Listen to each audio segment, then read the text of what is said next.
Rema hari ini, Yesaya 53 ayat 5. Tetapi dia tertikam oleh karena pemberontakan kita. Dia diremukkan oleh karena kejahatan kita. Ganjaran yang mendatangkan keselamatan bagi kita ditimpakan kepadanya. Dan oleh bilur-bilurnya kita menjadi sembuh.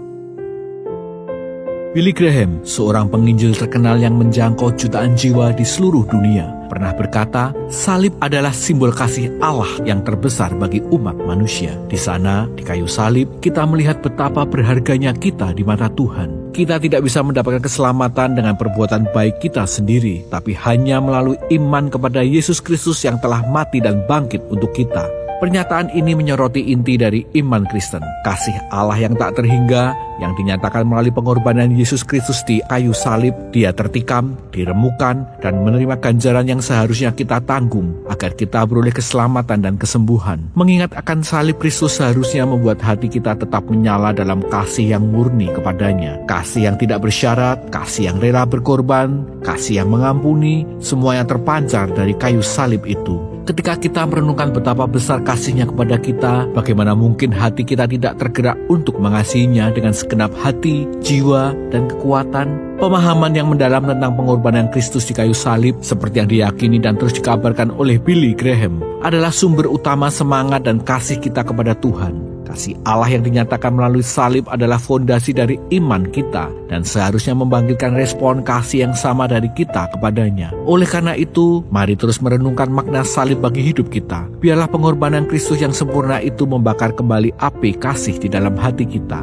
menggerakkan kita untuk hidup baginya dan melayaninya dengan segenap hati dan pengabdian. Jangan biarkan pengorbanan Kristus yang begitu besar berlalu begitu saja tanpa meninggalkan jejak kasih yang mendalam dalam hati kita. Jangan biarkan pengorbanan Kristus yang begitu besar berlalu begitu saja tanpa meninggalkan jejak kasih yang mendalam dalam hati kita. Apa yang Anda rasakan ketika Anda merenungkan pengorbanan Yesus Kristus di kayu salib? Bagaimana pemahaman Anda tentang kasih Kristus yang dinyatakan di salib mempengaruhi kasih Anda kepadanya dan kepada sesama? Apa langkah konkret yang dapat Anda lakukan hari ini untuk lebih menghayati makna salib Kristus dalam kehidupan Anda? Ya Tuhan Yesus, kami bersyukur atas kasih-Mu yang tak terhingga, yang Engkau nyatakan melalui pengorbanan-Mu di kayu salib. Kami mengakui betapa seringnya kami melupakan betapa besar kasih-Mu kepada kami. Hari ini kami ingin kembali merenungkan makna salib-Mu bagi hidup kami. Biarlah pengorbanan-Mu yang sempurna itu membakar kembali api kasih di dalam hati kami, agar kami semakin mengasihi-Mu dengan segenap hati dan melayani-Mu dengan setia. Terima kasih atas anugerah keselamatan dan pengampunan yang kami terima melalui salib-Mu. Di dalam nama Tuhan Yesus kami berdoa. Amin.